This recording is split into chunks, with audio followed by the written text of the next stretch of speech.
കുട്ടി എന്താ ചേച്ചി? കുട്ടി ഇതിനു മുമ്പ് വേറെ ഒരുപാട് വീട്ടിലൊക്കെ ജോലി ചെയ്തിട്ടുണ്ടോ? അവിടുത്തെ ഭർത്താക്കന്മാരൊക്കെ കുട്ടിയോട് എങ്ങനെയായിരുന്നു പെരുമാറ്റം? ഭർത്താക്കന്മാരൊക്കെ വളരെ സ്നേഹത്തോടെയാ പെരുമാറിയിരുന്നത്. പക്ഷേ ഭാര്യമാരൊക്കെ ഒരു വകയായിരുന്നേ. അല്ല, കുട്ടി എന്തിനാ സാരി ധരിച്ചിരിക്കുന്നത്? അയ്യോ, എന്താ? സാരിയേക്കാൾ ഐശ്വര്യം ചുരിദാറാ. ശരീരം മുഴുവൻ കവർ ചെയ്യുന്നതുകൊണ്ട് പറയല്ല കേട്ടോ, അതൊരു ഐശ്വര്യ.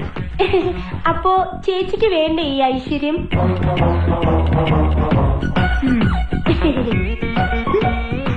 അതെ. എന്താ ചേച്ചി? കുട്ടിക്കറിയോ, വടക്കേന്ത്യയിൽ ഒരു വീട്ടില് വീട്ടുകാരന്റെ അടുത്ത് അവിടുത്തെ ജോലിക്കാരി അറിയാതൊന്ന് സംസാരിച്ചു. എന്തോ വീട്ടുകാര്യം മതിയല്ലോ. അന്ന് രാത്രി കാവില് വിളക്ക് വെക്കാൻ പോയ അവളെ പാമ്പ് കൊത്തി. അതെങ്ങനെ നിനക്കറിയാം?